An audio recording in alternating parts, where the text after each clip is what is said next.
The sound of my stepmother's hand connecting with my face echoed through the cemetery like a gunshot. 200 people in black suits and designer dresses turned to stare as I stumbled backward, tasting blood. She'd hit me hard enough to leave her ring imprinted on my cheek. My father's casket was still being lowered into the ground behind us, and she was screaming at me for helping a disabled man in a wheelchair. What she didn't know, what none of them knew, was that the man she just called worthless trash was about to walk into a lawyer's office, stand up from that wheelchair, and hand me control of a $700 billion empire. And in that moment, watching her face drain of all color as she realized what she'd lost, I finally understood why my father had kept me in the dark my entire life. Before we dive deeper, let us know in the comments where you're watching from. We'd love to hear from you. And if you're new here, click on the subscribe button so you never miss any of our upcoming videos. Trust me, you won't want to miss what happens next in this story. My name is Michael Caldwell, and until 3 weeks before that funeral, I thought I knew exactly who I was. The disappointment. The son who never quite measured up. The kid who got sent away to boarding school at 8 years old and spent holidays with housekeepers instead of family. My father was Richard Caldwell, a name that appeared on skyscrapers in Manhattan, on hospital wings, on business school buildings. When people heard my last name at college, they made assumptions. They thought I summered in the Hamptons and had a trust fund that could buy small countries. The reality was so different it would have been funny if it hadn't hurt so much. I grew up in institutions. Fancy ones, sure, with marble lobbies and teachers who had doctoral degrees, but institutions nonetheless. My mother died when I was 7. Breast cancer that moved fast and brutal. I remember her smell, lavender, and something sweet I could never quite identify. I remember her reading to me at night, doing all the character voices. I remember her laugh. And then I remember the funeral, though not much of it. Just the feeling of my father's hand on my shoulder, heavy and awkward, like he didn't quite know what to do with a grieving child. 2 years later, he married Victoria. She was 38 to his 55, beautiful in that calculated way where every detail is precisely managed. She came from old money that had run out, the kind of family that had a name but no fortune left to back it up. My father provided the fortune. She provided the social grace he'd never quite mastered. It seemed like a practical arrangement, and maybe that's all it ever was. Victoria wasn't cruel to me, not at first. She was just indifferent. I was a complication in her new life, a reminder that my father had loved someone before her. She never hit me or screamed at me. She just made sure I was somewhere else. Boarding school during the year. Summer camps during breaks. Study abroad programs during college. There was always somewhere else for me to be. And my father went along with it. Every time I came home for a holiday, hoping maybe this time would be different, I'd find him buried in work. Phone calls during dinner. Meetings that couldn't be rescheduled. Business trips that just happened to coincide with my visits. I tried so hard to be the son he wanted. I studied business because that's what Caldwell men did. I kept my grades perfect. I stayed out of trouble. I thought if I could just be good enough, smart enough, useful enough, he'd finally let me in. He'd finally let me be part of the empire he was building. It never happened. When I graduated from Harvard Business School, I thought for sure he'd bring me into the company. Instead, he sent me to London for 2 years to study international finance. When I came back, I thought I'd finally earned my place. He sent me to volunteer with a literacy program in Appalachia. It felt like exile. Like no matter what I did, I would never be good enough to be a real Caldwell. So I stopped trying. I took a job at a small investment firm in Brooklyn, nothing connected to my father's empire. I got an apartment in Queens that I could actually afford on my salary. I started building a life that had nothing to do with the Caldwell name. And I convinced myself I was fine with it. I told myself I didn't need his approval, didn't need to be part of something I'd never been wanted in anyway. Then, 3 weeks ago, I got the call. My father had collapsed in his office. Massive heart attack. He was 67 years old and, according to every doctor who'd ever examined him, in perfect health. He exercised religiously. Ate carefully. Didn't smoke, barely drank. None of it mattered. He was gone before the paramedics could get him to the hospital. I took the subway to Manhattan and stood outside the Caldwell Tower for 20 minutes before I could make myself go inside. The building was 60 stories of glass and steel, with my father's name carved into the granite facade. I'd only been inside twice in my entire life. Security knew who I was, though. They let me up to the executive floor without question. Victoria was already there, sitting in my father's office like she owned it. She probably thought she did. She was on the phone when I walked in, her voice low and controlled. When she saw me, she wrapped up the conversation quickly. We looked at each other across my father's massive desk, and I realized I had no idea what to say to her. We'd lived in the same house for years and barely knew each other. She spoke first, her voice carefully modulated. Professional. Distant. The way you talked to a business associate you didn't particularly like. She told me the funeral would be on Tuesday. She'd already made all the arrangements. St. Patrick's Cathedral for the service, then the family plot for burial. She'd handle everything. I just needed to show up and try not to make a scene. That was it. No tears. No shared grief. Just logistics and barely concealed impatience for me to leave so she could get back to whatever she was planning. The funeral was held on a Tuesday morning in late October. I woke up at 5 a.m. in my apartment, unable to sleep, and watched the sun rise over the city. It was one of those perfect autumn mornings where the air is crisp and the light is golden and everything feels almost painfully beautiful. My father would never see another morning like this. The thought kept circling my mind, unable to quite land. He was gone. The man who'd built an empire, who'd shaped the skyline of 3 cities, who'd influenced policy and moved markets with a single phone call. Gone. And I felt nothing but a dull, distant ache that I couldn't quite name. Not grief, exactly. More like the ghost of grief, the shape of something I should have felt but couldn't access. I put on my only good suit, black wool that I'd bought for job interviews 3 years ago. It was slightly too tight in the shoulders now. I looked at myself in the mirror and saw a stranger. 29 years old with my father's dark hair and my mother's green eyes and absolutely no idea what came next. The service at St. Patrick's Cathedral was everything you'd expect for a man like Richard Caldwell. The sanctuary was packed with people who ran the world. I recognized senators and CEOs, celebrities and socialites. The mayor gave a eulogy. So did the president of Harvard. So did 3 different business leaders whose companies my father had either built or saved. They talked about his vision, his brilliance, his transformative impact on American business. They used words like titan and legend and visionary. Not one of them mentioned that he had a son. I sat in the front pew next to Victoria, who was dressed in a black Chanel suit that probably cost more than my monthly rent. She held my hand during the service, a gesture that looked supportive to everyone watching but felt performative and cold. Her fingers were limp in mine, not squeezing or comforting, just there for appearances. The whole thing felt surreal, like I was watching it happen to someone else. After the cathedral service, we drove in a procession to the cemetery. It had started raining, that steady autumn rain that feels like it might never stop. The cemetery was in Westchester, on a hill overlooking the Hudson River. The Caldwell family plot had been there for 4 generations. My mother was buried there. My grandparents. Now my father would join them.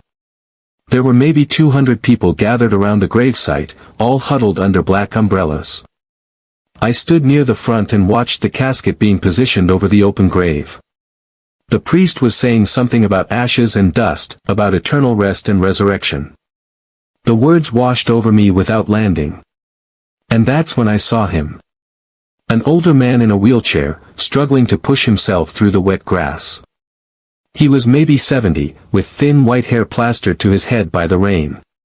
He wore an old coat that had seen better days, and his hands shook slightly as he worked the wheels of his chair.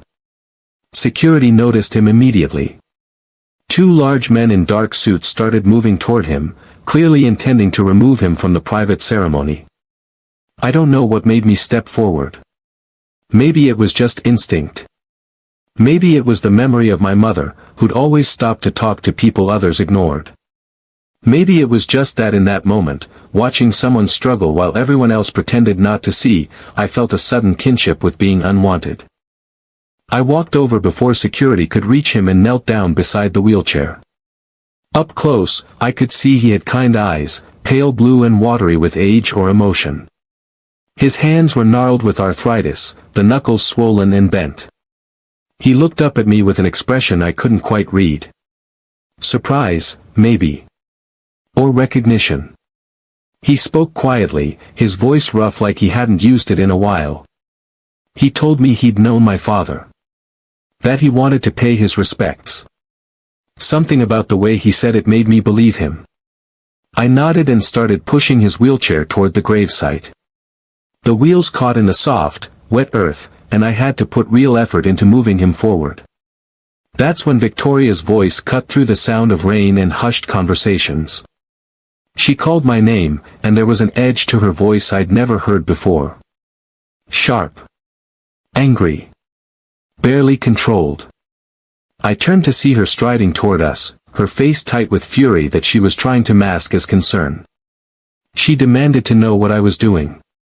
I told her simply that this man had known Dad. That he had a right to be there. Victoria's eyes swept over the man in the wheelchair with such undisguised contempt that I actually felt myself take a step back. She told me this was a private ceremony. That security would escort him out. I said no. The word came out firmer than I expected. I told her he was staying. For a long moment, Victoria just stared at me. I saw something flicker across her face, something dark and calculating. Then her expression shifted to pure rage, and before I could react, her hand came up and cracked across my face. The slap was loud. Shockingly loud. Conversation stopped. Heads turned. I felt the sting spread across my cheek like fire, tasted copper where I'd bitten my tongue. My ears rang. Victoria's voice was low but venomous when she spoke. She told me I was an embarrassment. That my father would be ashamed. That I had no right to disrupt his funeral with my misplaced charity. The words hurt more than the slap. I stood there with my face burning and my mind blank, unable to process what had just happened. That's when I felt the old man's hand find mine. His grip was weak but steady. When I looked down at him, he was watching me with an expression of profound sadness. He whispered so only I could hear. He said my father had known exactly who I was. That I should trust that. Then Victoria turned and walked back to the gravesite, her back rigid with anger. The crowd parted for her. I stayed where I was, one hand still stinging from the impact, the other being held by a stranger who somehow felt more like family than anyone else present. I pushed him to a spot where he could see the burial. We stood there together, both of us outsiders, while they lowered my father into the ground. The rest of the ceremony passed in a blur. People approached Victoria to offer condolences. A few glanced at me with expressions ranging from pity to contempt. No one spoke to me. No one acknowledged what had happened. It was like the slap had confirmed something they'd all been thinking. That I was the problem child. The disappointment. The son who couldn't even get through his father's funeral without causing a scene. After everyone else had left, I walked the old man back to his wheelchair, which I'd left near the edge of the cemetery. He thanked me, his voice stronger now. He said my father would have been proud. I asked him how he'd known my father. He just smiled slightly and said he'd known him better than most. That I'd understand soon enough. Then he wheeled himself away down the path toward the parking area, moving with more strength than I'd expected. I watched him disappear around a curve in the path and felt like I'd just missed something important. Some message I was supposed to receive but hadn't quite caught. I went back to my apartment that night and sat in the dark for hours. My face still hurt where Victoria had hit me. I kept replaying the moment, trying to understand what had just happened. She'd slapped me. In public. At my father's funeral. In front of senators and CEOs and half the Manhattan elite. And no one had said anything. No one had stepped in or objected or even looked particularly shocked. It was like they'd all been waiting for something like this. Like I'd finally confirmed what they'd always suspected about me. That I was weak. Foolish. Not worthy of the Caldwell name. I thought about the old man in the wheelchair. About the way he'd looked at me, like he'd been waiting to see what I would do. About his cryptic words. Your father knew exactly who you were. What did that mean? My father had barely known me at all. He'd spent my entire life keeping me at arm's length, sending me away, making sure I was never quite close enough to matter. Unless. The thought crept in slowly, unwelcome. Unless that had been intentional. Not rejection but protection. Not disappointment but something else entirely. I shook the thought away. I was looking for meaning where there wasn't any, trying to rewrite history into something less painful. My father had been a brilliant businessman who didn't know how to be a father. That was the simple truth. Everything else was just wishful thinking. The next morning, I went into the office at the small investment firm where I worked. My boss pulled me aside and awkwardly offered condolences. He told me to take whatever time I needed. I told him I'd rather work. The truth was, I didn't know what else to do with myself. Going home to an empty apartment and sitting with my thoughts felt unbearable. Over the next few days, I watched from a distance as Victoria moved into position. She gave interviews to business publications, carefully positioning herself as the grieving widow who would honor her husband's legacy by guiding his company forward. She met with board members. She scheduled calls with major investors. She moved into my father's home office and started going through his files. According to the news coverage, the transition of power was all but assured. Victoria Caldwell would assume leadership of Caldwell Holdings, with the board's full support. It was presented as a natural progression, as if this had always been the plan. No one mentioned me. Why would they? I'd never been part of the business. I'd never even been allowed to attend a board meeting. As far as the world was concerned, Richard Caldwell's son was a non-entity. Irrelevant to the empire his father had built. I told myself I didn't care. I'd spent my whole life being excluded from that world. Why should death change anything? But late at night, alone in my apartment, I felt something harder to name. Not quite anger. Not quite grief. Something closer to resignation mixed with a bitter kind of acceptance. This was who I was. The forgotten son. The one who didn't matter. Then, 6 days after the funeral, a courier arrived at my office. He handed me a certified letter in a heavy cream envelope with my name written in elegant calligraphy. The return address was Blackstone and Associates, the law firm that had represented my father for decades. Inside was a brief formal note requesting my presence at the reading of Richard Caldwell's last will and testament. The meeting was scheduled for the following Monday at 10 a.m. I called Victoria to see if she'd received the same summons. She answered on the first ring, her voice bright with barely suppressed satisfaction. She told me of course she'd received it. That this was just a formality. That we'd finally be able to put this difficult transition behind us and move forward. There was something in her tone that made my stomach turn. Not grief. Not even respect for my father's memory. Just triumph. Like she'd been playing a game and had finally won. She told me she'd see me Monday and hung up before I could respond. I spent the weekend in a strange state of limbo. I cleaned my apartment obsessively. I went for long walks through neighborhoods I didn't know. I avoided thinking about Monday, about sitting in a lawyer's office while Victoria claimed everything my father had built. On Sunday night, I couldn't sleep. I lay in bed and watched shadows move across the ceiling and thought about my father. Really thought about him for the first time since his death. I thought about the distance he'd kept. The way he'd sent me away again and again. But I also thought about smaller moments I'd almost forgotten. The time he'd personally paid for my friend Jason's mother's cancer treatment when she couldn't afford it, never mentioning it to anyone. The way he'd insisted I volunteer with that literacy program, like it mattered to him that I understood something beyond business.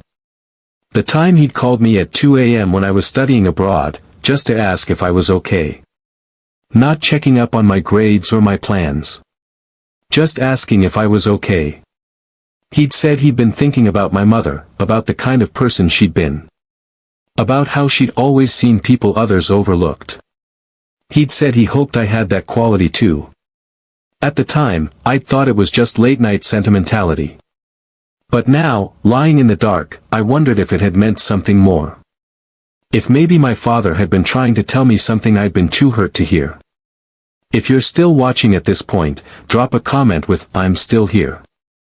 Let's see who's truly following this shocking story. Because what happens next at that lawyer's office will change everything you think you know about this family. Monday morning arrived cold and clear. I put on the same suit I'd worn to the funeral, still slightly too tight in the shoulders. I looked at myself in the mirror and barely recognized the person staring back. Dark circles under my eyes. Hair that needed cutting. The faint yellow-green of a bruise still visible on my left cheek where Victoria's ring had caught me. I took the subway to Midtown and walked the last few blocks to the offices of Blackstone and Associates. The building was all glass and polished steel, the kind of place where even the doormen wore better suits than I owned. The lobby had marble floors that echoed with every footstep. I gave my name to reception, and they directed me to the 40th floor. The elevator ride felt endless. I shared it with two men in expensive suits who talked about quarterly projections and merger opportunities like they were discussing the weather. They didn't even glance at me.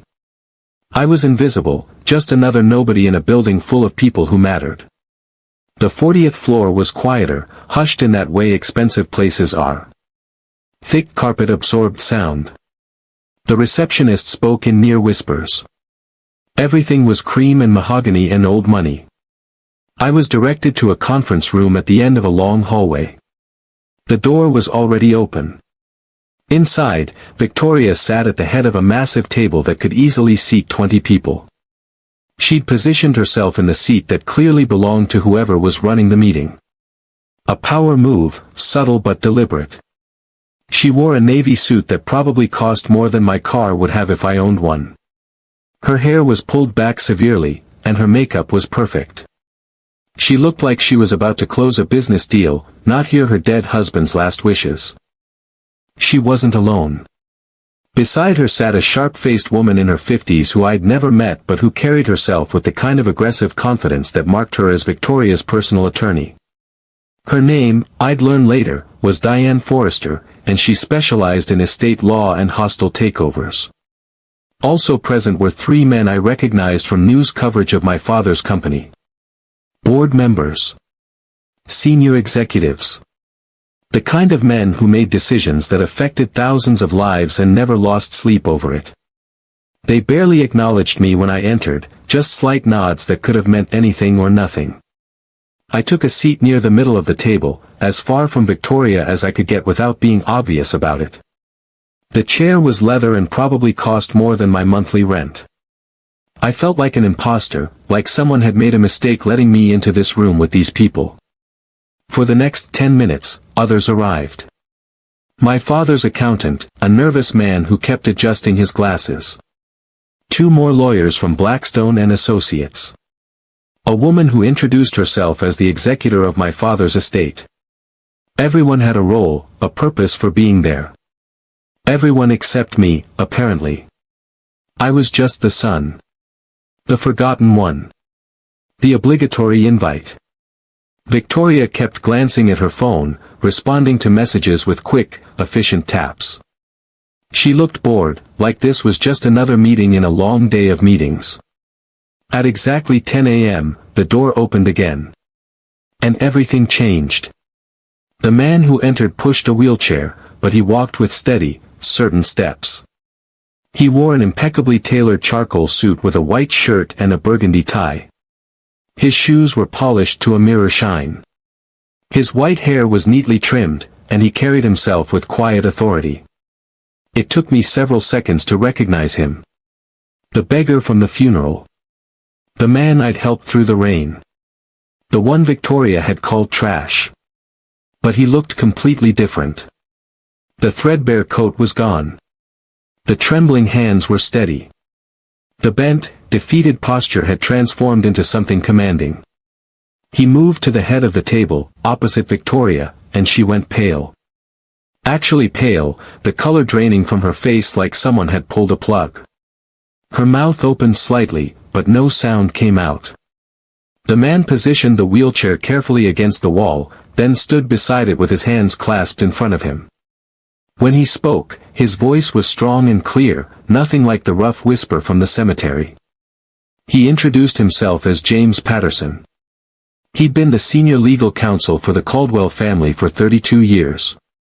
He'd been my father's closest friend since they were roommates at law school. He'd structured every major deal my father had ever made. He'd advised on every significant decision. And for the past 3 years, he'd been conducting an investigation at my father's personal request. The room went completely silent. Victoria tried to speak, but James held up one hand. The gesture was gentle but absolutely authoritative. She stopped mid-word and sat back down. I realized she'd half risen from her chair without even seeming to notice. James continued, his eyes moving around the table but lingering longest on Victoria. He explained that 3 years ago, my father had come to him with concerns. There were irregularities in how certain business decisions were being made. Money moving in ways that didn't make sense. Board members voting against their own interests. Key advisors suddenly changing their positions on important issues. My father suspected someone close to him was attempting to consolidate control of his assets through manipulation, and possibly through fraud. James opened a leather portfolio and withdrew several thick folders. He explained that my father hadn't wanted to believe his suspicions. He'd hoped he was wrong, that paranoia was making him see threats where none existed. But he couldn't ignore the patterns. So he'd asked James to conduct a discreet investigation. They'd devised a plan. James would separate himself from the firm publicly. He'd claim declining health, early onset Parkinson's that made it impossible to continue practicing law. He'd sell his partnership share and disappear from the social circles he'd traveled in for decades. And then, with his new invisibility, he'd watch. He'd observe. He'd document. For 3 years, James had lived a double life. Publicly, he was a sick old man, someone to be pitied and forgotten. Privately, he was cataloging every suspicious transaction, every questionable decision, every instance of manipulation and fraud. He'd posed as a homeless veteran outside the Caldwell Holdings headquarters. He'd befriended cleaning staff who worked late and saw things executives thought no one noticed. He'd become invisible in the way only the elderly and disabled can be in a city full of people who don't want to see suffering. And what he'd found was worse than my father had feared. James laid out folders in front of each person at the table. Inside were documented evidence of 17 separate instances of fraud and manipulation, all traced back to one person. Victoria. The folders contained bank records showing diverted funds. Emails discussing how to influence board votes through blackmail and bribery. Recorded conversations about how to position Victoria as the natural successor to my father's empire. There were even documents showing James pressed a button on a remote control, and a large screen descended from the ceiling. My father's face appeared, and the room seemed to tilt. The video was dated 6 months before his death. He looked tired but determined, sitting in what I recognized as his home office. The camera was positioned so he looked directly at the viewer, directly at me. His voice filled the conference room, and I had to grip the edge of the table to steady myself. He said my name. Michael. Just that, but the way he said it carried weight. Then he began to speak. He told me that if I was watching this, it meant he was gone and James had confirmed what he'd hoped to see in me. He said he knew I'd spent my life thinking he kept me at a distance because I wasn't good enough. That I didn't trust me or because I was a disappointment. He paused, and I could see emotion working in his jaw. He said that was never the truth. Not even close. He told me he'd kept me away from the business because he wanted me to develop without the corruption that comes with extreme wealth and power. He'd seen what happened to the children of his colleagues and competitors. How privilege turned them entitled. How wealth made them cruel. How power taught them that other people were just resources to be used. He couldn't let that happen to me.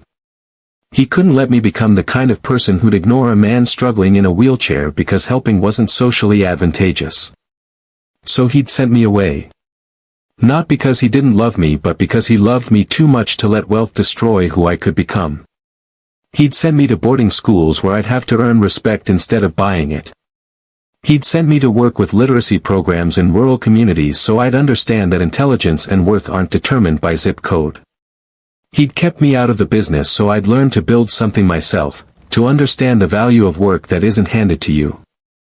Every decision that had felt like rejection had been intentional protection. My father's face on the screen softened slightly. He said he knew this was overwhelming. He knew I probably felt unprepared, maybe even angry at him for keeping so many secrets. But he'd watched me. Through James and through other people I'd never known were reporting back. He'd watched me help that friend's mother with her cancer treatment, donating money I couldn't afford because it was the right thing to do. He'd watched me volunteer my time teaching adults to read, not for resume building but because literacy mattered.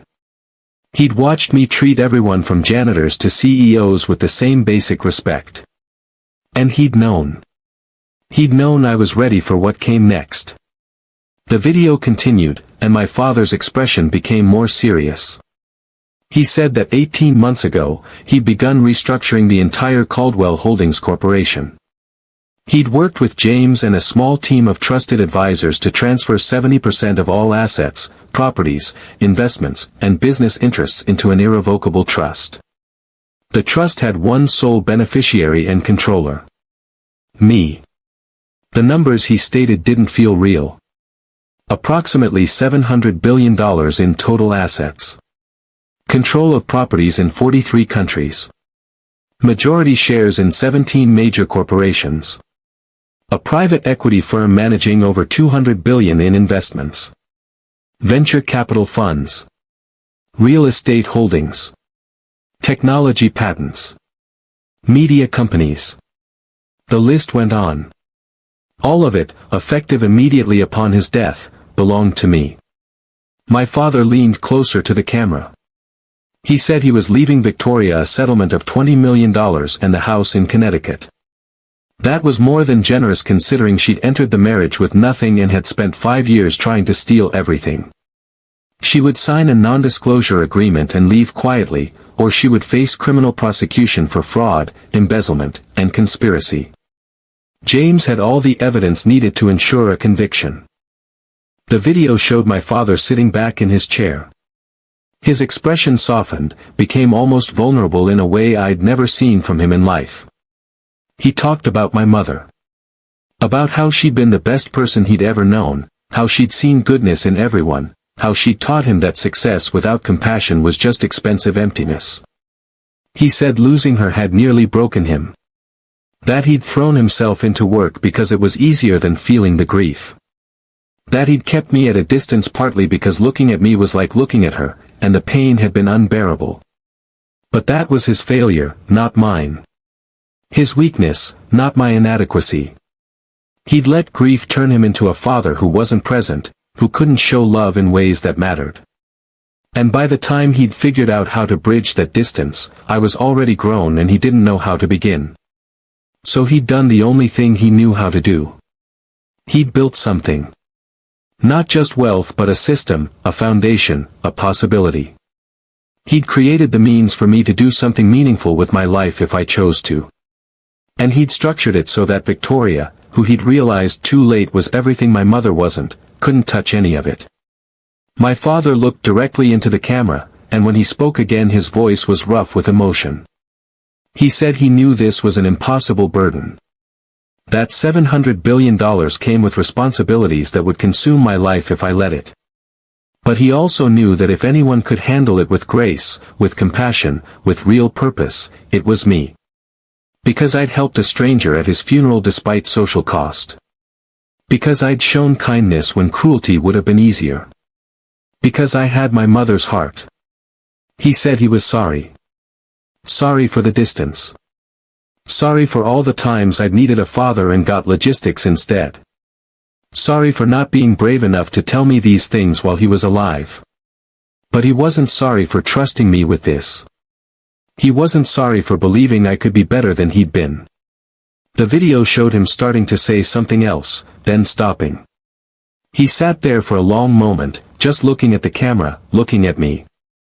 Then he said 3 words he'd never said out loud in my entire memory.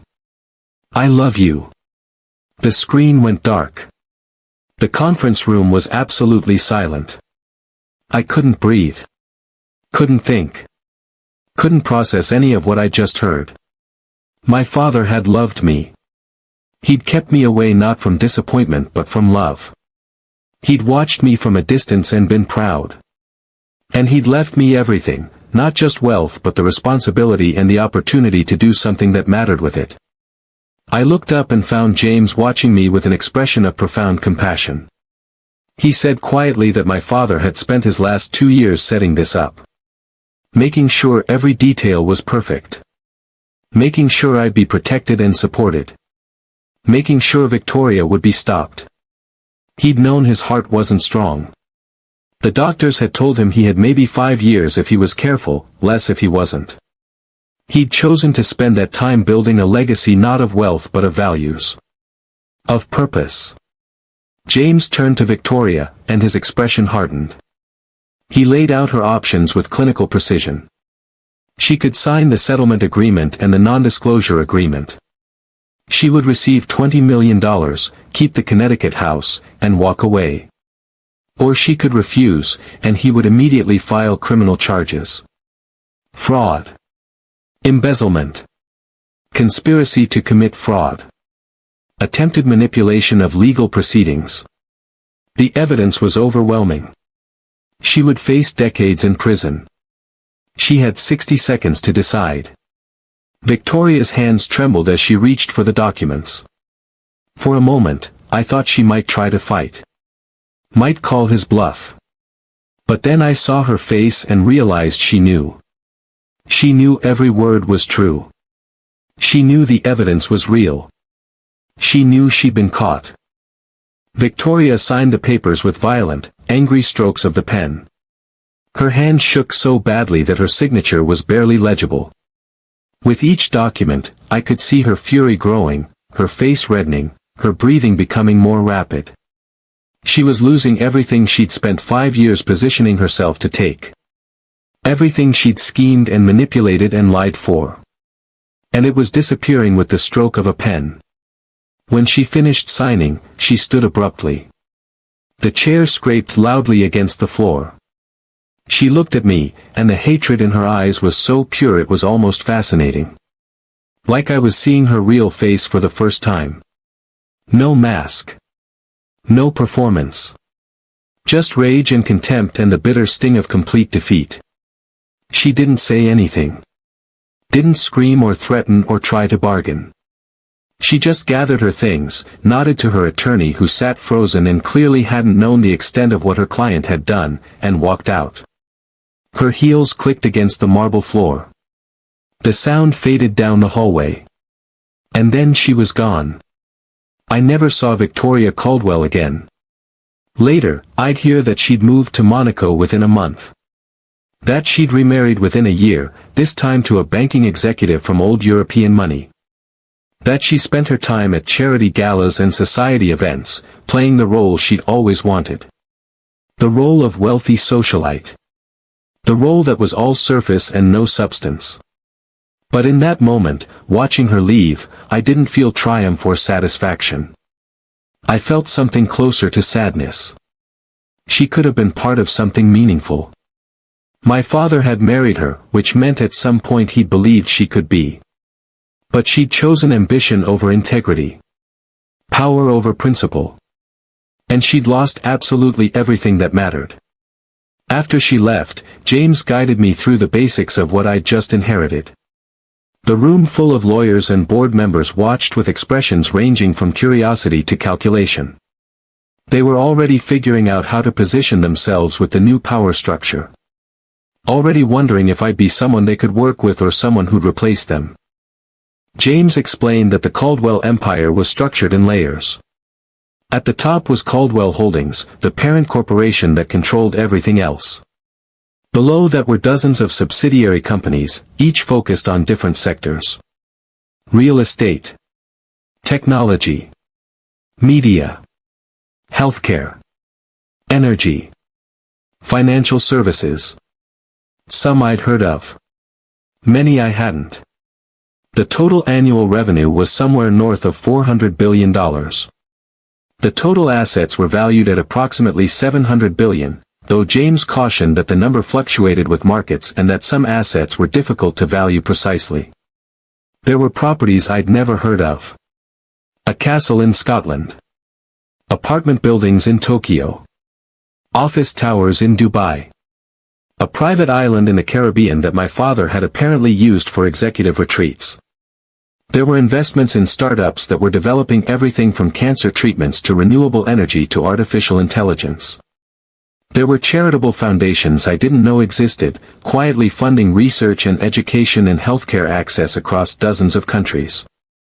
The complexity was overwhelming. James assured me that I wouldn't be handling this alone. My father had assembled a team of advisors he trusted implicitly. People who'd proven their integrity over decades. People who valued building something sustainable over extracting maximum short-term profit. They'd help me navigate the transition. They'd teach me what I needed to know.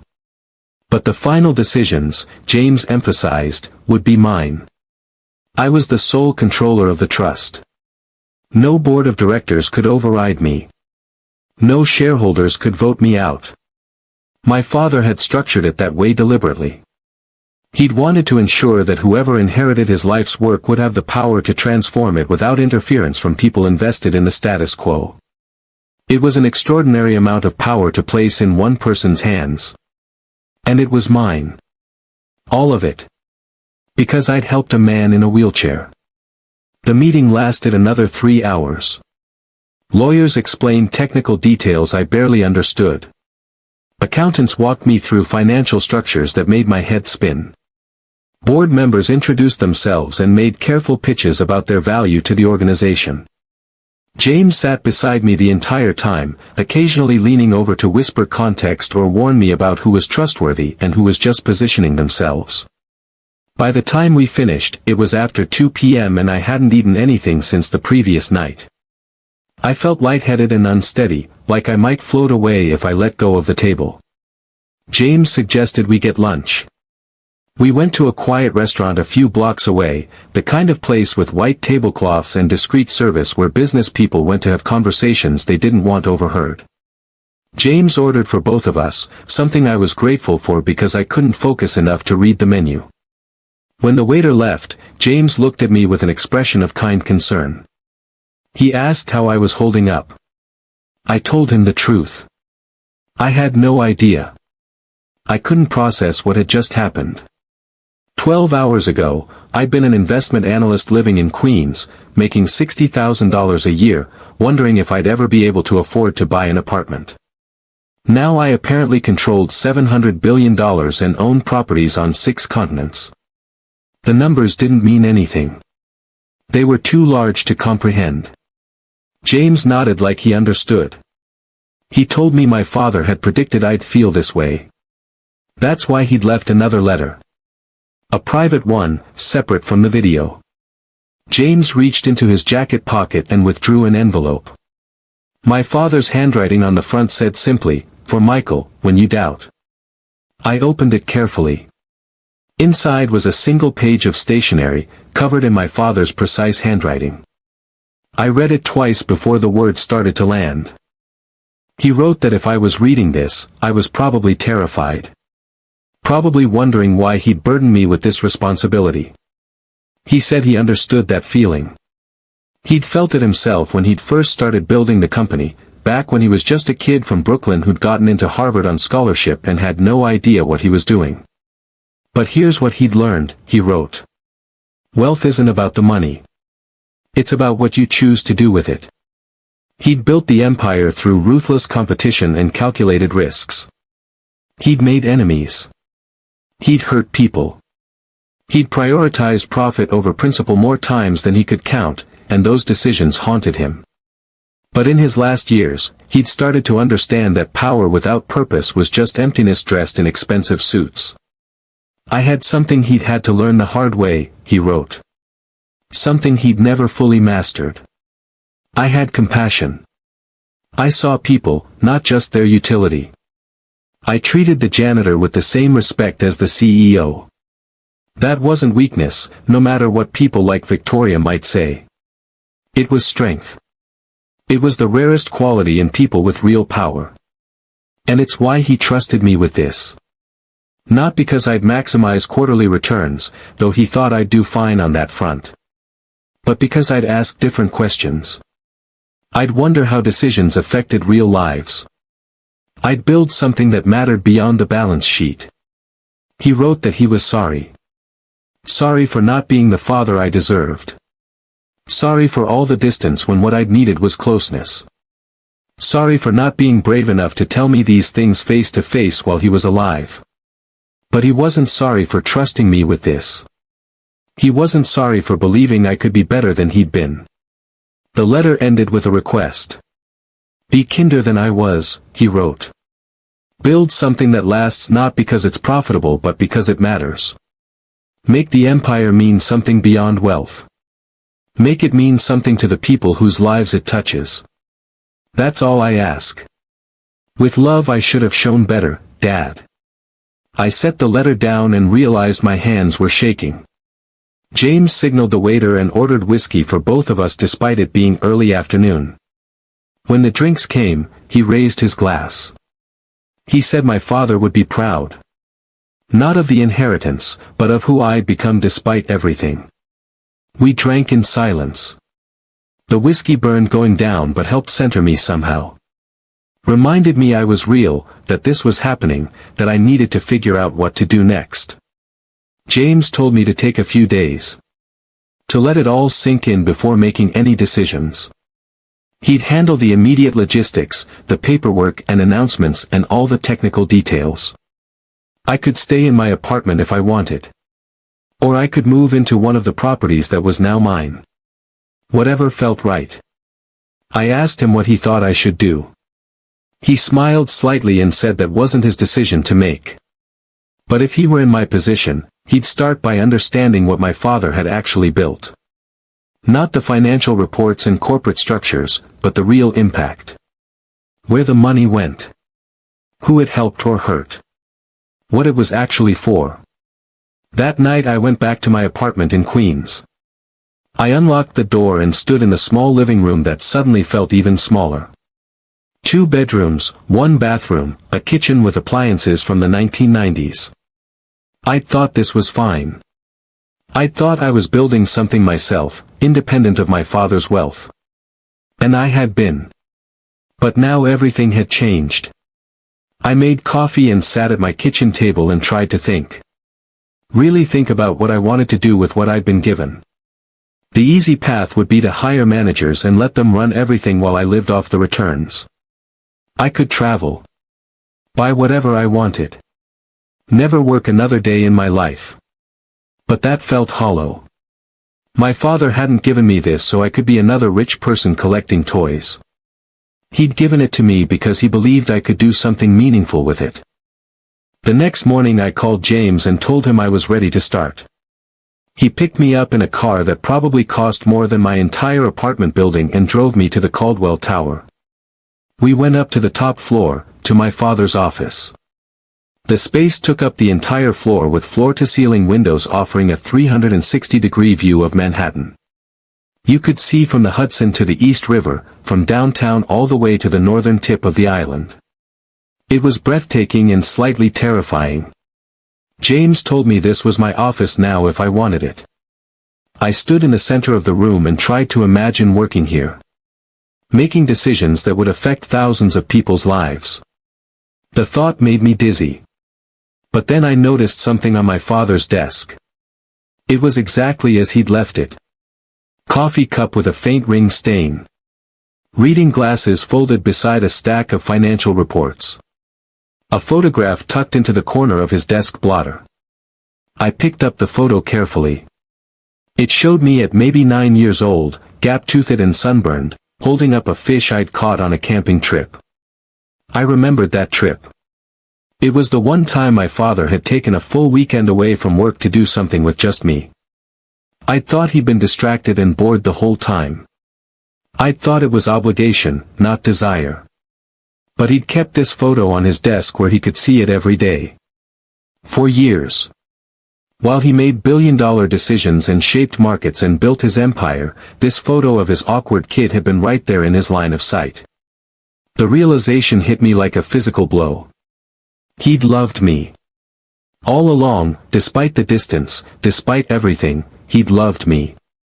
And he'd spent the last years of his life trying to give me something better than just money. He'd tried to give me a chance to be the person he'd never figured out how to be himself. I called James over and asked him to walk me through everything my father had been funding through his anonymous charitable channels. James pulled up files on a laptop, and for the next several hours, I learned about a side of my father I'd never known existed. For the last decade of his life, Richard Caldwell had been quietly funding scholarships for kids from underserved communities. Full rides to private schools, college tuition, graduate programs. Hundreds of students whose lives were completely different because of money they'd never known came from him. He'd paid for cancer treatments for people who couldn't afford them. Not just employees or business associates, but strangers.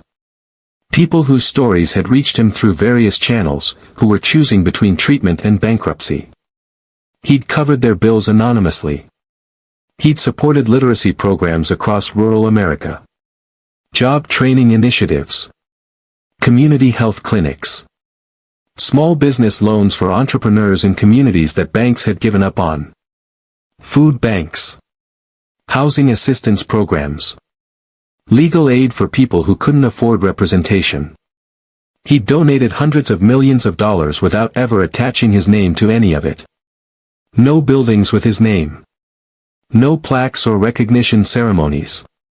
Just quiet transfers of funds that changed lives. I asked James why my father hadn't wanted credit for any of this. James thought for a moment, then said my father had believed publicity corrupted charity. Made it about the donor's ego instead of the actual need. He'd seen too many wealthy people donate money because it came with a tax break and social recognition, not because they actually cared about the cause. So he just helped. Quietly. Anonymously. Consistently. I spent the next 3 months learning the business. Really learning it, not just reading reports but visiting properties, meeting with division heads, sitting in on board meetings, asking probably thousands of questions. Some of the old guard clearly thought I was too young, too inexperienced, too soft for this role. They waited for me to fail. They figured I'd either run the company into the ground or eventually hand control back to people who knew what they were doing. Instead, I started asking questions they weren't used to hearing. Not just, how do we maximize profit, but, who does this decision hurt? What are the long-term consequences beyond next quarter's returns? How can we build something sustainable instead of just extracting value and moving on? I brought in ethics consultants to review our business practices. I implemented new labor standards across all our properties, ensuring living wages and safe working conditions. I redirected a portion of quarterly profits to expanding the charitable foundations my father had started. Some executives quit. They didn't want to work for a company that prioritized values over pure profit maximization. A few board members resigned, saying I was running the company into the ground with bleeding heart policies that would never survive in competitive markets. The ones who stayed were the ones who'd been waiting years, maybe decades, for someone to ask different questions. People who'd joined my father's company because they believed business could be a force for good but who'd been overruled again and again by the drive for maximum returns. Financial analysts predicted disaster. Business publications ran articles about how the Caldwell empire would crumble under inexperienced leadership.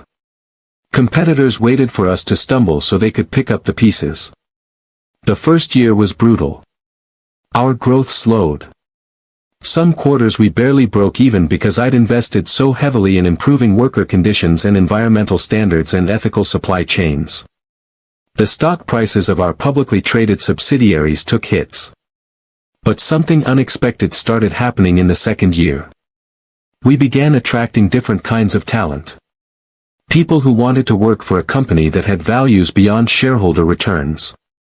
Engineers who'd been at tech giants but were tired of building products designed to exploit user psychology. Lawyers who wanted to practice corporate law that actually helped communities instead of just protecting profits. Business school graduates who were looking for companies that measured success in more than just quarterly earnings. Our employee retention rates climbed dramatically. People stopped leaving for competitors offering slightly higher salaries because they valued the culture we were building. Our reputation improved.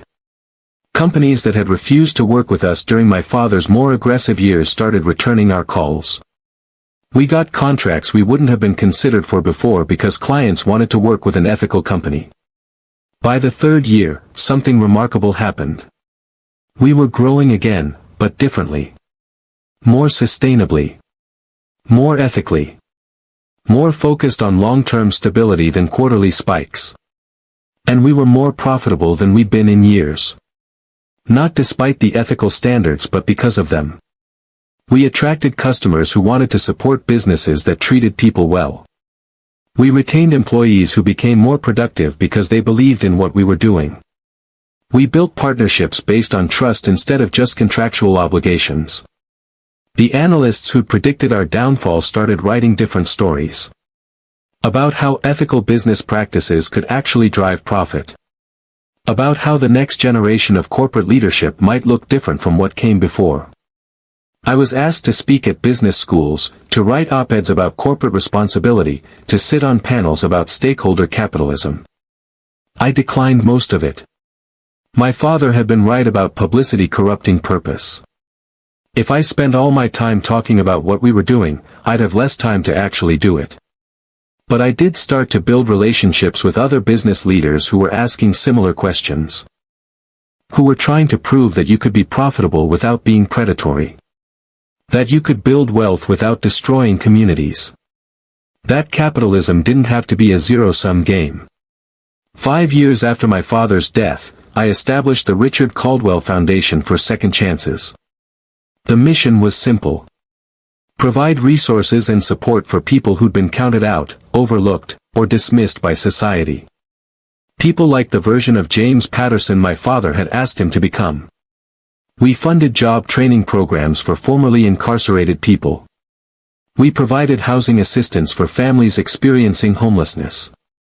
We offered healthcare access for people who'd fallen through the cracks of the system. We created mentorship programs connecting successful professionals with kids from underserved communities. The foundation's logo was a simple wheelchair. A reminder that you never know who someone really is or what they're capable of until you take the time to see them. Until you choose to help instead of walking past. The foundation became the largest project I worked on personally. I hired people smarter than me to run most of the Caldwell Empire's day-to-day operations. But the foundation, that was mine. I read every application. I visited program sites. I talked to participants and listened to their stories. And over, I was reminded that the difference between someone who succeeds and someone who doesn't often has nothing to do with intelligence or work ethic or character. It has to do with whether anyone gave them a chance. Whether anyone saw their potential instead of just their circumstances. Whether anyone bothered to help. On the 5th anniversary of my father's funeral, I returned to his grave. It was October again, but this time the day was clear and bright. The leaves were turning gold and red, and the air smelled like autumn. James came with me. He was fully retired now but still served as an informal advisor and, more importantly, as a friend. We stood looking at my father's headstone, and I thought about everything that had changed in 5 years. About the man I'd been and the man I was becoming. About the empire I'd inherited and what I was trying to transform it into. James said my father would be proud. Not of the profits or the growth, though those were fine.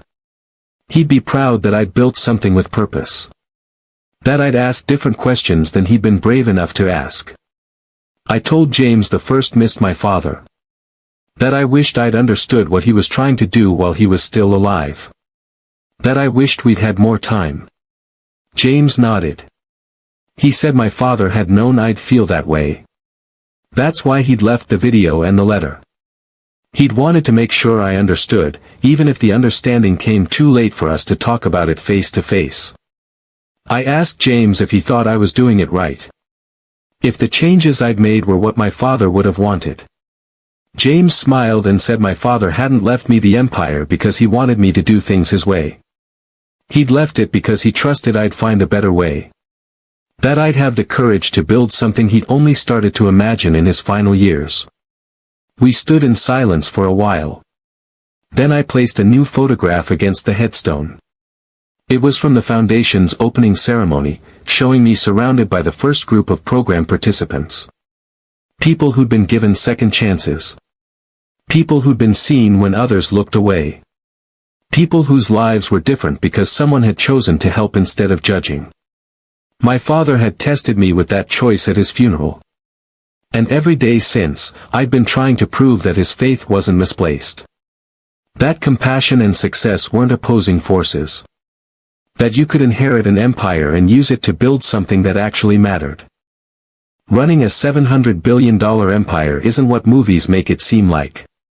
It's not constant drama and helicopter rides to important meetings.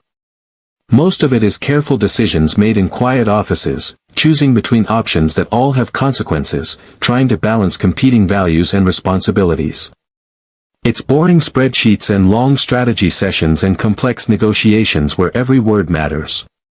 But every time I face a difficult choice, I think about that moment at my father's funeral. The moment when I could have looked away from a stranger struggling in the rain. The moment when Victoria's contempt could have become my own. The moment when I chose to help instead of calculating social costs. That choice changed my life, obviously. I inherited an empire because of it. But that's not why it matters. It matters because it revealed something about who I was and who I wanted to be. It matters because it reminded me that the most important choices we make are often the ones that feel small in the moment. That character is built in accumulated decisions about how we treat people when no one important is watching. My father understood that wealth reveals character, it doesn't create it. He knew that putting me in charge of his empire wouldn't automatically make me a good person. Money doesn't do that. Power doesn't do that. If anything, they make it easier to be worse, to prioritize your own comfort over other people's needs, to see humans as resources instead of individuals worthy of respect. So he created a test. Not of my business acumen or strategic thinking, but of my basic humanity. Would I help someone who couldn't do anything for me? Would I show kindness when it wasn't convenient? Would I choose compassion over comfort? The inheritance was never really about the money. It was about trust. My father trusted that I would do something meaningful with the power he'd built. He trusted that I would be better than he'd been. He trusted that the distance he'd maintained, painful as it was for both of us, had given me space to develop into someone worth trusting. And every day, I worked to prove that trust wasn't misplaced. The empire that once seemed like an impossible burden now feels like an opportunity. Not to accumulate more wealth, I have more than I could spend in 10 lifetimes. Not to build monuments to my own ego or see my name on buildings. But to create positive change in the lives of real people. To fund research that saves lives. To provide opportunities for people who've been denied them. To build systems that prioritize human dignity over pure profit. To prove that business can be a force for good in the world.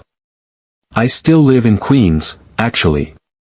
I moved to a nicer apartment, but I didn't want a penthouse in Manhattan or a mansion in the Hamptons. I wanted to stay connected to the reality most people live in, to remember that the decisions I make in boardrooms affect real people with real lives. I take the subway to work most days. I shop at the same grocery store I always did. I have coffee at the corner deli where they know my order. People recognize me sometimes now, after all the press coverage. But mostly I'm just another person trying to get through the day. And that's how I want it. My father spent his life building an empire that made him powerful but isolated. I'm trying to use that empire to stay connected, to build something that reduces isolation instead of creating it. I don't know if I'm succeeding. Some days I feel like I'm making a real difference. Other days I feel like I'm just putting tiny bandages on massive wounds, like the problems are too big and the resources, even $700 billion, aren't enough. But then I meet someone whose life was changed by a program we funded. Or I see data showing how our labor practices have influenced other companies to treat workers better. Or I hear from a scholarship recipient who's now a doctor treating patients in the community where she grew up. And I remember that change doesn't happen all at once. It happens in accumulated small victories, in individual lives transformed, in systems slowly bending towards something more just. I still think about Victoria sometimes. Not often, but sometimes. I wonder if she ever understood what she lost. Not just the money and the position, though I'm sure she thinks about that plenty. But the chance to be part of something meaningful. The opportunity to use incredible resources to do real good in the world. She chose power over principle, and in doing so, she lost everything that actually mattered. According to the last update I received from the lawyers who handled her settlement, she's living comfortably in Monaco. She remarried within a year, a banking executive from old European money. They have a villa and a yacht and spend their time at charity galas and society events. She's playing the role she always wanted. Wealthy socialite. Woman of leisure and taste. All surface, no substance. I don't hate her. Mostly I feel sad for her in the way you feel sad for someone who had every advantage and squandered it on empty ambition. She could have been my father's partner in building something remarkable. Instead, she saw him as a resource to exploit, a stepping stone to wealth and power. And when he saw through her, when he set up systems to stop her, she still couldn't change. She still chose greed over integrity. Even when caught, even when offered a generous settlement, she signed those papers with rage and resentment. No reflection. No regret. Just anger at being denied what she thought she deserved. The board members who'd supported her quietly left the company over the following year. A few faced prosecution for their roles in the fraud James had documented. Others simply retired, their reputations damaged but their bank accounts intact. Some wrote tell-all articles trying to position themselves as whistleblowers who'd been trying to stop Victoria all along. Nobody believed them. The executive team that remains is completely different now. Younger. More diverse. More committed to the long-term vision than to personal enrichment. We're building a different kind of company, the kind my father wished he'd built from the beginning. I kept the video my father made. Sometimes, late at night when I'm facing a particularly difficult decision, I'll watch it again. Not because I need his specific advice on whatever challenge I'm facing. He couldn't have predicted the particular situations I'd encounter. But because I need the reminder of why this matters. I need to remember that he believed in me even when I didn't believe in myself. That he saw potential in me that I couldn't see. That he loved me in his own complicated, insufficient way. And I need to remember what he asked of me. Be kinder than I was. Build something that lasts not because it's profitable but because it matters. Make the empire mean something beyond wealth. Those words guide every major decision I make. Every acquisition, every investment, every policy change. I ask myself, is this kinder? Does this matter beyond profit? What does this say about what we value? The questions don't always lead to easy answers. Sometimes being kind means making decisions that hurt in the short term. Sometimes building something that matters means turning down opportunities that would maximize returns. Sometimes making the empire mean something requires choosing long-term sustainability over quarterly growth. But those are the right questions to ask. And asking them consistently, year after year, decision after decision, creates something different from what my father built. Something better, I hope. Something he would recognize as the fulfillment of what he was trying to give me. Not just wealth but purpose. Not just power but responsibility. Not just an empire but the chance to make it mean something. People often ask me what it's like to inherit that kind of wealth. They expect stories of luxury and excess, of private jets and exotic vacations and all the trappings of extreme privilege. And sure, those things exist. I've taken the private jet when it made logistical sense. I've stayed in beautiful properties around the world. I own things that would be considered absurdly extravagant by any reasonable standard. But that's not what it's actually like. What it's actually like is waking up every day knowing that decisions you make will affect thousands of people's lives. It's sitting in meetings where you're choosing between options that all have real consequences for real humans. It's reviewing investment proposals and asking not just about returns but about impact. It's trying to build systems that are sustainable and ethical while competing in markets that often reward neither sustainability nor ethics. It's complicated and stressful and sometimes overwhelming. And it's also the greatest privilege I could imagine. Not because of the wealth itself, but because of what that wealth enables me to do. The truth is, money is just a tool. Like any tool, its value depends entirely on how you use it. I could spend my life accumulating more wealth, buying bigger toys, chasing status and prestige and all the empty markers of success that our culture promotes. Or I could use these resources to address problems that actually matter. To give opportunities to people who deserve them. To build systems that don't just extract value from communities but actually contribute to their flourishing. To prove that business success and human dignity aren't opposing goals. My father spent most of his life choosing the former. Building wealth for its own sake. Competing because competition was the game. Winning because losing wasn't acceptable. And in his final years, he began to understand the emptiness of that approach. He started to see that he built something impressive but not necessarily meaningful. Something powerful but not necessarily good. And he gave me the chance to start where he finally ended up. With resources, yes. But more importantly, with purpose. With the understanding that wealth is only valuable if you do something worthwhile with it. With the obligation to be better than he'd been. That's the real inheritance. Not the billions of dollars, though those matter. But the responsibility to use them well. The obligation to prove that compassion and business success aren't opposing forces.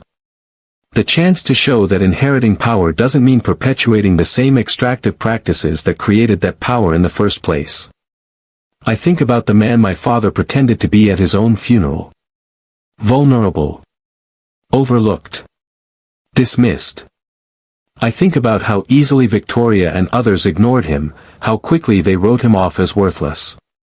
And I remember that that version exists for millions of real people every day. People in wheelchairs who struggle to navigate a world built without them in mind. People experiencing homelessness who become invisible to those walking past. People working minimum wage jobs who are treated as replaceable instead of valuable.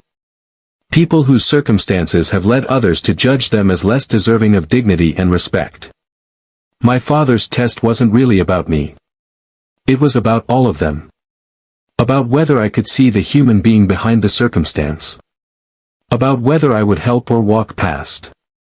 About whether I had the character to recognize that everyone deserves basic human dignity regardless of what they can do for you. And that test continues every day. Every time I review a labor policy, I'm choosing whether to see workers as costs to minimize or people to respect. Every time I approve an investment, I'm choosing whether to prioritize maximum returns or sustainable impact. Every time I make a hiring decision, I'm choosing whether to give someone a chance or go with the safe, credentialed option. None of these choices are as dramatic as helping someone at a funeral. But they matter just as much, maybe more, because they're the accumulated decisions that actually shape what the empire becomes. This morning I had a meeting with a young woman named Sarah. She's 26, the first person in her family to graduate from college. She did it through one of our scholarship programs after aging out of foster care at 18. She'd been told her whole life that kids like her didn't go to college. That she should be realistic about her options. That she should be grateful for any job she could get. But she'd wanted to be a social worker. To help other kids who grew up the way she did. And our program gave her the chance. She stood in my office, the same office where my father used to sit, and told me about her plans.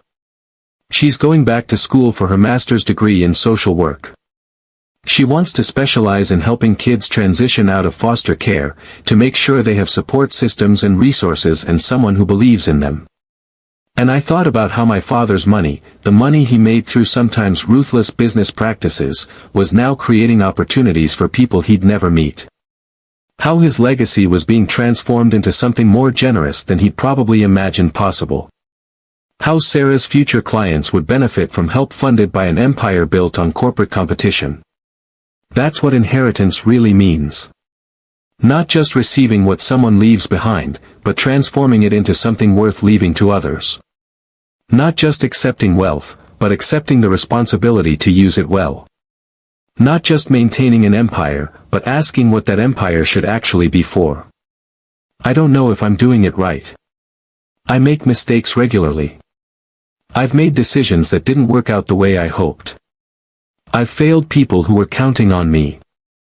I've learned hard lessons about the limits of even $700 billion to solve problems rooted in systemic injustice and generations of inequality. But I'm trying. I'm choosing compassion over convenience. I'm asking questions my father didn't ask until it was almost too late. I'm building something that I hope he'd recognize as the fulfillment of what he was trying to give me. So if you're watching this and thinking about your own life, about the choices you make when no one is watching, about how you treat people who can't do anything for you, I want you to ask yourself a question. What kind of inheritance do you want to leave? Not in terms of money or possessions. Most of us won't have billions to pass on. But in terms of impact. In terms of the world you helped create through your daily choices and accumulated actions. In terms of how you treated people, especially people who couldn't benefit you. Every day, we face small versions of the choice I faced at my father's funeral. We see people struggling, people who need help, people who've been dismissed or overlooked or written off. And we choose. Do we help, even when it's inconvenient? Do we see the human being behind the circumstance? Do we treat everyone with basic dignity regardless of what they can offer us? Those choices matter more than we usually recognize. They shape who we become. They influence what kind of world we create. They determine whether we're building something meaningful or just accumulating empty victories. My stepmother slapped me at my father's funeral for helping a stranger. That moment taught me that character is revealed in how we treat people who can't benefit us. That kindness isn't weakness. That compassion is the most valuable inheritance anyone can receive. And that the difference between building something meaningful and building something empty often comes down to whether you're willing to help when it's not convenient. Whether you're willing to see people instead of just walking past them. Whether you choose compassion over comfort. What would you have done in that moment at the funeral? If someone you respected belittled you for showing kindness to a stranger, would you have held your ground or walked away? Have you ever been underestimated by people who couldn't see your worth? Have you ever been that person who needed help and was overlooked? Think about the last time you had the chance to help someone when it wasn't convenient. When stopping would make you late or cost you something or just require effort you'd rather not expend. Think about who you were in that moment. Because those moments, the ones when no one important is keeping score, those are the moments that define us. Those are the moments that reveal whether we're building lives of meaning or just accumulating stuff. I'd love to hear your thoughts on this story. Have you ever witnessed someone being cruel to a person in need? Have you had to choose between compassion and convenience? What would you have done if you discovered you'd inherited an empire? Leave your thoughts in the comments below. And if this story made you think differently about wealth, power, inheritance, or what really matters in life, I'd appreciate if you'd share it with someone who might need to hear it. Sometimes we all need reminders that the most valuable things aren't things at all. They're values. They're choices. They're the accumulated decisions about who we want to be. If you want more stories that explore what it means to live with purpose and integrity, stories about people facing impossible choices and finding their way through, hit that subscribe button. We share these stories not to entertain, though I hope they do that too, but to remind us all that how we treat each other matters. That kindness isn't weakness. That character is built in small moments we think no one notices. Because someone is always noticing. Even if it's just us. Even if it's just the person we see in the mirror, the person we have to live with every single day. My father gave me an empire worth $700 billion. But the real inheritance was the trust that I would do something meaningful with it. That I would be better than he'd been. That I would build something that mattered. I'm still working on proving him right. Thank you for watching.